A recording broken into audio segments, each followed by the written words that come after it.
नमस्कार, मैं आचार्य विनोद भारद्वाज आप सभी लोगों का स्वागत करता हूं। आज हम बात करेंगे ग्रह नक्षत्रों की और सबसे प्रमुख नक्षत्रों की, सबसे प्रमुख ग्रह की।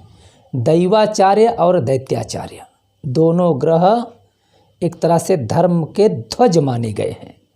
22 दिन में एक साथ अस्त हो रहे हैं तो निश्चित रूप से क्या प्रभाव पड़ेगा आपके राशि अनुसार आपकी दिनचर्या पे, क्योंकि बृहस्पति और शुक्र दोनों का प्रभाव मनुष्य के जीवन में हमेशा पड़ता है।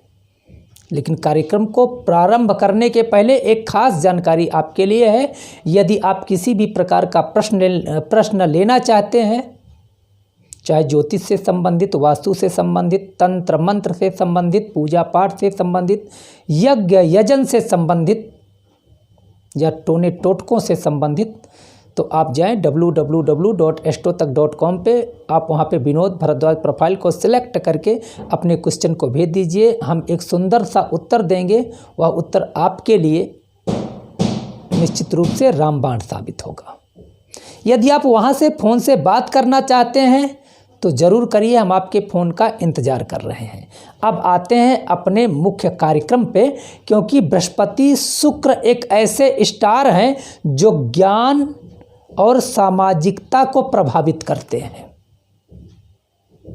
लेकिन इस बात को आपके साथ शेयर करने के पहले आपको जानकारी दे दें कि बृहस्पति कब अस्त हो रहे हैं, शुक्र कब अस्त हो रहे हैं, इसके बाद शुक्र बृहस्पति का उदय कब हो रहा है। तो सबसे पहले आपको जानकारी देते हैं। 17 जनवरी को बृहस्पति अस्त हुए हैं और 8 फरवरी को शुक्र अस्त हो जाएंगे। तो हमारी भारतीय संस्कृति में शुक्र और बृहस्पति सारे मांगलिक कार्यों के देवता हैं। जब ये आकाश मंडल में दिखाई पड़ते हैं तभी हम शुभ कार्यों को संपन्न करते हैं, जैसे शादी, विवाह, मुंडन, गौन, थौन या यज्ञ यजन, जो भी शुभ कर्म हैं उनको हम शुक्र और बृहस्पति की दृष्टि में कार्यों को करते हैं। तो उन कार्यों में सौभाग्यता मिलती है, यश मिलता है, कीर्ति मिलती है, नाम मिलता है और कार्य सिद्ध हो जाते हैं। अब आपको जानकारी दें कि कब आपके बृहस्पति और शुक्र का उदय हो रहा है। तो बृहस्पति का उदय 14 फरवरी को हो जाएगा, लेकिन 18 अप्रैल को शुक्र का उदय पश्चिम में होगा।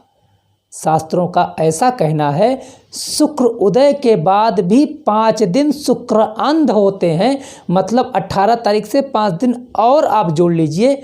इन दिनों में भी कोई शुभ कार्य आप नहीं कर सकते हैं।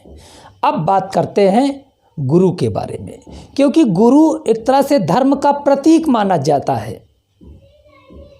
यदि आपके जीवन में धर्म है लेकिन शुक्र का प्रभाव नहीं है, मतलब प्रेम नहीं है, तब भी वह व्यक्ति निश्चित रूप से गृहस्थ जीवन से अलग हो जाता है। ज्ञानी तो होता है गुरु के कारण, लेकिन वह गृहस्थ जीवन में नहीं जी पाता, क्योंकि प्रेम नहीं होता है। यदि शुक्र मतलब आपके अंदर प्रेम है लेकिन बृहस्पति का प्रभाव आपके अंदर धर्म नहीं है, तो वह निश्चित रूप से सामाजिक सीमाओं को लांघ जाता है, तब भी उसे समाज स्वीकार नहीं करता है। यह प्रभाव होता है गुरु और शुक्र का मनुष्यों के जीवन में। दोनों स्टारों का प्रभाव जिस मनुष्य के ऊपर होता है वह निश्चित रूप से सुख साधन समृद्ध युक्त एक अच्छा गृहस्थी माना जाता है। बृहस्पति के बारे में सबसे पहले हम बात करते हैं। बृहस्पति जीवन में प्रगति देता है, ज्ञान देता है, समृद्धि देता है।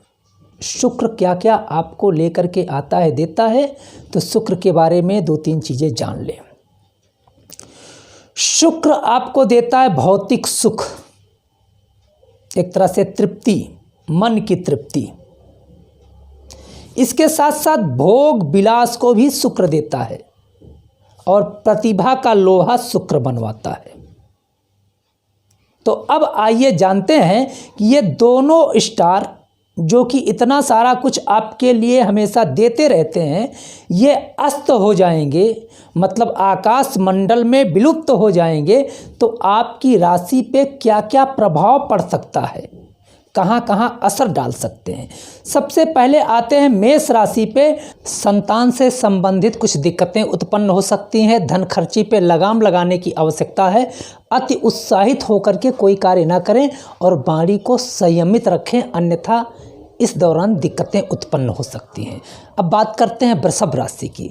शत्रुओं पे पूरी निगाह रखने की आवश्यकता है। वाहन सावधानी पूर्वक चलाएं, स्वास्थ्य का ध्यान रखें। अब बात करते हैं मिथुन राशि की। मिथुन राशि, अनावश्यक प्रेम प्रसंगों पे नियंत्रण रखने की आवश्यकता है। जीवन साथी से अच्छे व्यवहार बनाए रखें। व्यर्थ की यात्राओं से दूरी रखें, क्योंकि शुक्र और बृहस्पति अस्त हैं, दिक्कतें उत्पन्न हो सकती हैं। अब बात करते हैं कर्क राशि की। माता के स्वास्थ्य का ध्यान रखें। शत्रुओं के प्रति सावधानी बरतने की आवश्यकता है। अपने से बड़ों का यदि सम्मान आप संपन्न करेंगे तो शुक्र बृहस्पति का पूरा प्रभाव आपको प्राप्त होगा। अब बात करते हैं सिंह राशि की। बड़ों का आदर करें, अपने बच्चों पे ध्यान रखें। चोट चपेट लगने की संभावनाएं बनी हुई हैं, थोड़ा अपने कार्यों को सावधानी पूर्वक करने की आवश्यकता है। अब बात करते हैं कन्या राशि की। वाणी में मिठास ले आएं। माता के स्वास्थ्य का ध्यान रखें। जीवन साथी से अनायास उलझने की ज़रूरत नहीं है। अब बात करते हैं तुला राशि की। अति उत्साहित होकर के इस दौरान कोई कार्य मत करिएगा। अपने शत्रुओं पर निगाह रखें, स्वास्थ्य का ध्यान रखें, तो शुक्र और बृहस्पति का आपके ऊपर बुरा प्रभाव नहीं पड़ेगा। अब बात करते हैं वृश्चिक राशि की। वाणी में आप अपने वाणी को संयमित रखें। अनावश्यक अपने वाणी से जो किसी को अपमानित ना करें। जीवन साथी के प्रति सामंजस्य बनाए रखने की आवश्यकता है। अब बात करते हैं धनु राशि की। स्वास्थ्य का ध्यान रखें। जमीन जायदाद से संबंधित विवाद उत्पन्न हो सकते हैं। शत्रुओं के प्रति विशेष सावधानी रखने की आवश्यकता है। अब बात करते हैं मकर राशि की। अति उत्साहित होकर के कोई कार्य ना करें, बड़ों का सम्मान करें। शुक्र बृहस्पति दोनों अच्छे बने रहेंगे। बात करते हैं कुंभ राशि की। वाणी से किसी का अपमान ना करें। वाहन चलाते समय थोड़ा सावधानी रखें। धार्मिक कार्यों में यदि आप जाएंगे तो शुक्र बृहस्पति का दोनों का प्रभाव आपको मिलेगा। अब बात करते हैं मीन राशि की। स्वास्थ्य का ध्यान रखें। जीवन साथी के प्रति सम्मान रखें। अपने कार्यों को पूरी जिम्मेदारी के साथ करने की आवश्यकता है। तो देखिए, शुक्र और बृहस्पति दोनों का प्रभाव इन स्थानों पे होगा, तो आप इन स्थानों पे सावधानी बरतने की आवश्यकता है।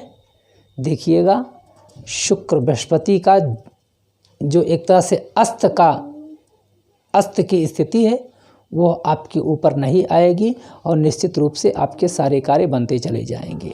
मित्रों, यह कार्यक्रम कैसा लगा आप लोग ज़रूर कमेंट करके हमें सूचित करिएगा।